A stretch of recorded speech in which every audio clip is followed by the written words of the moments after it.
Yo guys, this is Orbit here, TGN. In this video I'm going to be giving you a Paradox Wave guide for DC Universe Online. Now, even though the difficulty was reduced to normal in Game Update 32, it's still by far the hardest raid in the game, and the reason why is it drops the best plans, the Soda Colon X, here's where it drops, and of course it drops the level 88 Traces in Time gear.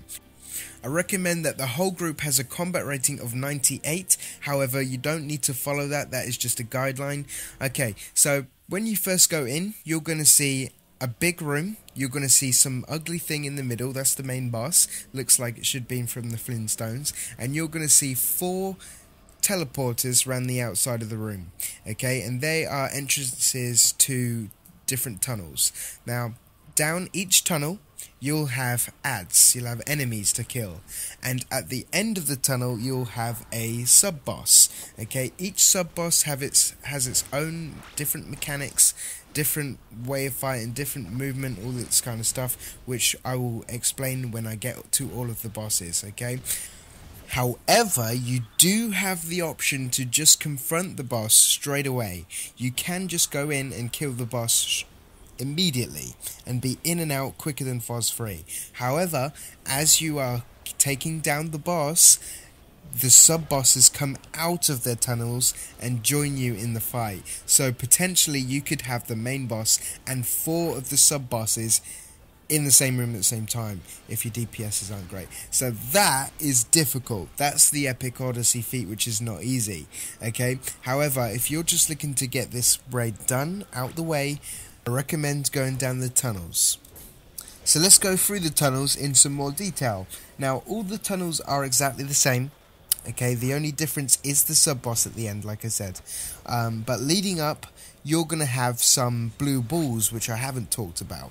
Now, the blue balls are deadly. Stay away from the blue balls. Just look out for them and just try to avoid them, because you can get one-shotted very, very easily by these balls. They're going to be 2 types of balls. There's one ball which pulses. It pulses and does damage. And there's another one which kind of does splash damage. So just stay away from them, trust me, and you'll be good. Just avoid them. Absolutely fine. Kill the ads and get to the sub-boss.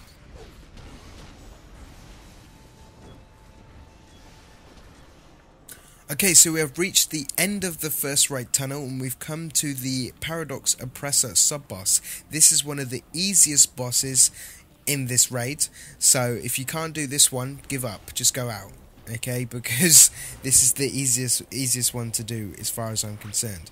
Okay, his main attack is a basic charge, okay, so all he will do is he will turn around, he will focus somebody and he will charge towards you. It's kind of like a jog, so it's easily avoidable. Now, make sure you get the hell out of the way of that charge, because it will one-shot you. If you're huddled up in a group, you are a bunch of bowling pins and here's a bowling ball, and if you didn't know already, guys, bowling ball beats bowling pins.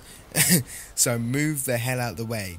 A quick way to get out of the way is to jump and roll to the side. That's the fastest way I've found to get out the way, but do it however you want to do it.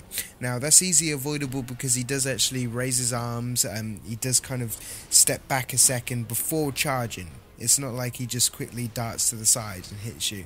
It's easily avoidable. You can tell when he is about to charge, so just be wary of that. Other things he can do is he can spawn a ball from the sky and it will drop on somebody. If it drops on you, you will be encased in a blue orb. If you're in a blue orb, you have 5 seconds before this orb explodes and kills you. Once you're in the orb, you cannot get out of the orb, you cannot heal through the orb, you cannot shield from the orb. That is your coffin. You are going to die, and that's that. The only way you can speed up the process is if someone picks you up and throws you to the ground, and then they can pick you up and then keep going from there. Make sure you do pick them up. I mean, he's got some other attacks. He's got like a basic beam which kind of stuns you back a little bit, does a little bit of damage. Nothing too heavy to worry about. His main one is a charge. However, if the fight does go on for quite a long time, he will enrage. When he enrage, he kind of digs his claws into the ground and he fires 3, 4, 5 beams at people.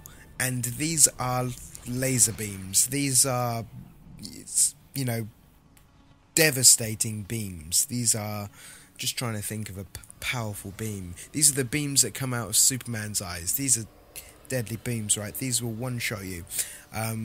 You know, and when you're getting 4 or 5 people down at a time from these beams, you can pretty much say, safe to say, you know, it's a wipe. We should start again. So if he does do that, just run for the hills. Literally run up the hill.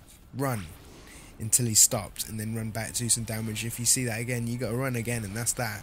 Stay well out the way of this guy when he's done that. Apart from that, guys, here's how these are the kind of mechanics of this guy. Fairly easy. I mean, all of the bosses do spawn adds of 3 every now and again, which you'll see in this boss, and you know, at that point you just want to focus your damage on the adds, kill him, take him down as fast as possible, and that's that, guys.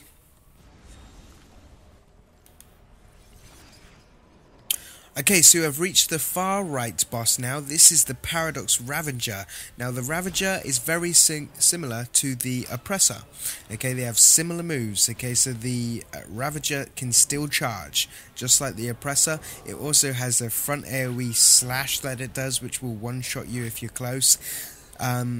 Again, the tank will survive that, okay, but again, that's what the Oppressor can do.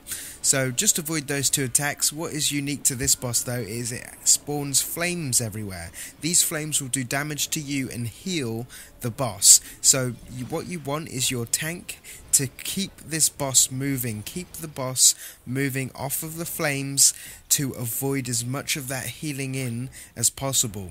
To increase the chances of him getting loads of healing back, you might want your controllers to take a healing debuff, slap it on the boss, keep it on the boss at all times, okay? Apart from that, that's pretty much the only difference, okay, between the Oppressor and the Ravager is the flames. When it enrages, it is slightly different as well. It will fire a beam to one-shot a player, but after it one-shots you, it will actually spawn a flame, a small flame around that player who has been killed. Now, that's a trap. That is a deadly trap, because obviously that's going to attract people to go and pick that person up. However, if you step in those flames, you will die. You will just melt. These are flames from hell. It will kill you. You will die as well. Okay, so you know, if you got the whole group kind of jumping over to try and save somebody, it's happened to me. Just everyone just dies. So you need to be really, really careful when someone's been killed with that one-shot beam. The flames actually stay on that person until 1 second is left on their rally timer. So it's difficult to jump in and save that person because you haven't got much time to do it. So just be careful. They're also really hard to see. They're really small flames. You know, they are hard to see, especially if you've died in the normal flames. It can be hard to see. So just be really, really careful on that. Apart from that, there's the kind of the strategies for that. Keep your tank moving them around the boss out of the flames and heal debuff on. Avoid the charge, and that's pretty much this boss.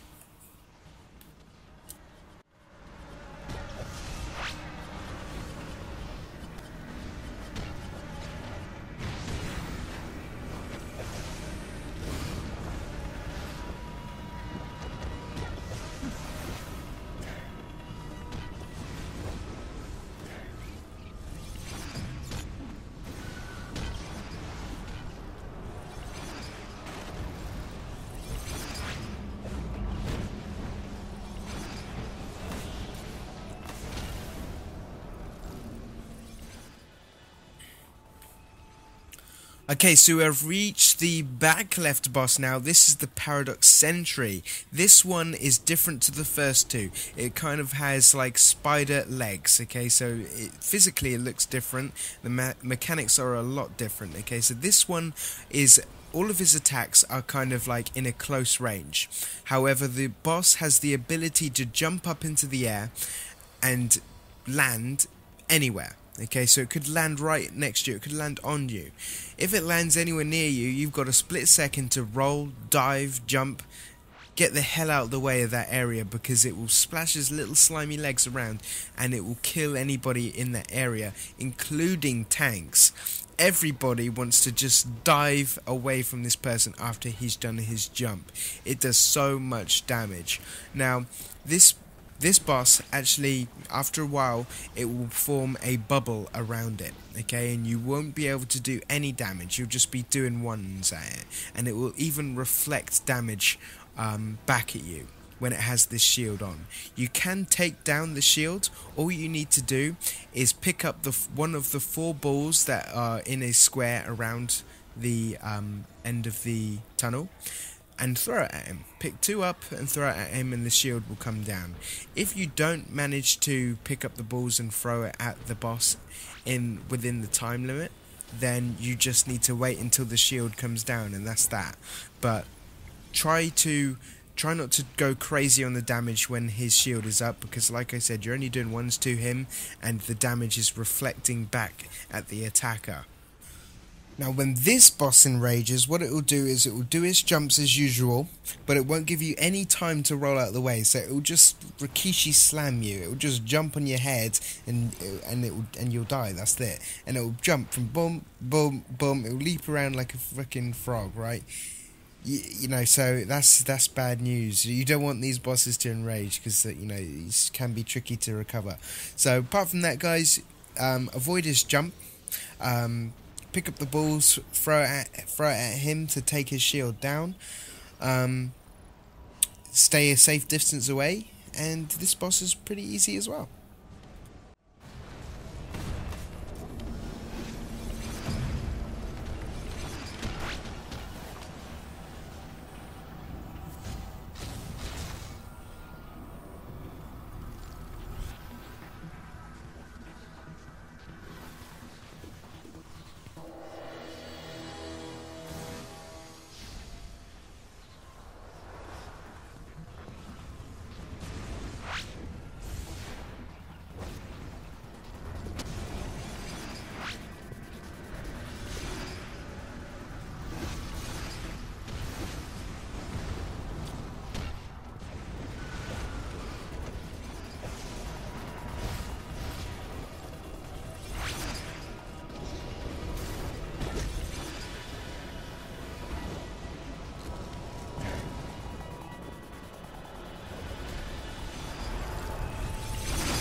Okay, so now this is the last tunnel in the video, and it's the Paradox Warrior. This is the first left tunnel.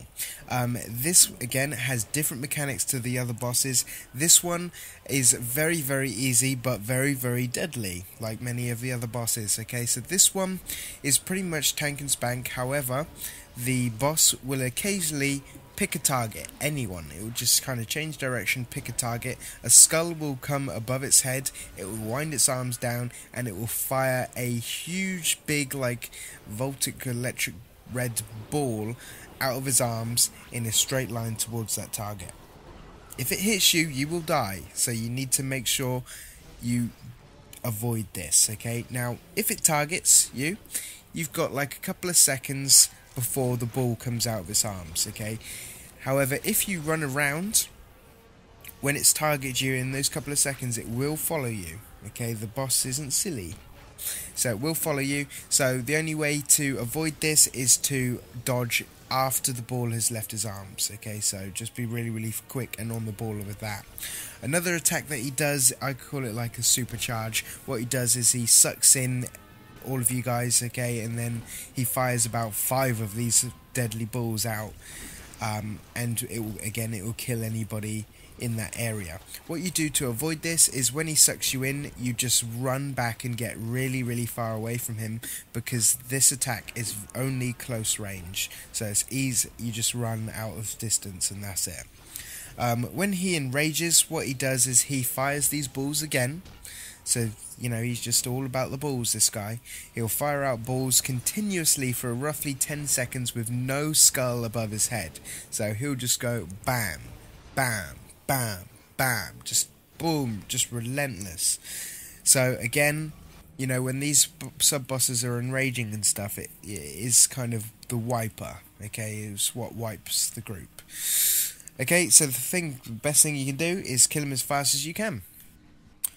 Alright, okay, so here is the Paradox Tyrant. This is the main boss, okay? Now this should be a lot easier than if we went straight in and killed this, because every time we actually defeat one of the side bosses in the tunnels, we actually get the Batman who was assisting us down that tunnel on our side to take down this Tyrant. So we've got 4 Batmans to help us do this boss. Now let's go over the strategies, right? Okay, so first of all, you'll see the big ugly thing in the middle. It will have 3 more ugly things by the side of it. Tank, just jump in, kill the ads really quick, nice and simple. The boss will actually start rolling around, firing out beams that don't do too much damage, but occasionally you can get hit quite hard by them. But just watch out for that and that kind of stuff. Keep moving, and then after a while the boss will enter one of 2 phases. Okay, one of 2 phases. The first one is a shield phase. In the shield phase, what it will do is the boss will put himself in a shield. You will not be able to take any damage to the boss at this point. What you need to do is you need to go around and destroy the pillars which is surrounding the boss. Okay, so go around and destroy these pillars. Okay, this is actually a good time to build up your supercharge. The only thing you need to watch out for is there is a light that goes down the beams and it pulses at the bottom, and if you're within distance it does heavy damage to everybody, and it actually has the ability to one-shot, so just make sure you are blocking and you'll be able to ride through that. The only other thing in this phase which is worth talking about is there are blue orbs coming from these pillars to the boss, which will replenish the boss's health. You can destroy them, however it's not even worth it. Just go around and focus on the pillars. Okay, so that's the first stage that he may go into. The next one is the penalty phase. Okay, the penalty phase, what he'll do is he'll pick 2 people from the group randomly and stick them on opposite sides to the room behind shields. Those 2 people are completely out of the fight for this phase. What you can do, if you choose, you can save them, or you can just carry on to the boss. Okay, what lots of people do though, because this is a good opportunity to get lots of damage on the boss, is they save one of the 2, because if you save both of them, that ends the phase, and again that was a good chance to get some damage out. So have a look who you've got in the prisons. People call it the prisons. Have a look who you've got there. If you've got a healer and a DPS and you've only got 1 healer in the raid, you obviously want to save the healer. All you need to do to save these people is pick up the balls which are around the room. There's 4. Pick one up, stick it over by the shield, stick another one over. Yeah, there'll be 2 to release it, and they'll be back in the fight. Okay, so the boss will keep going into these phases, right? Either the shield phase or the penalty phase. After each phase it will go into the starting kind of what it was at the start. Some more ads will come, it will roll around to kind of do that kind of stuff, and then it will go back into the shield and or penalty, and it will keep kind of rotating like that until it's dead. It might go shield phase, shield phase, shield phase. It might go penalty phase, penalty phase, penalty phase. It might go shield, penalty. You know, it's totally random, but you just need to deal with whatever comes to you. Well guys, hope you enjoyed the video, and of course like, comment, subscribe and share.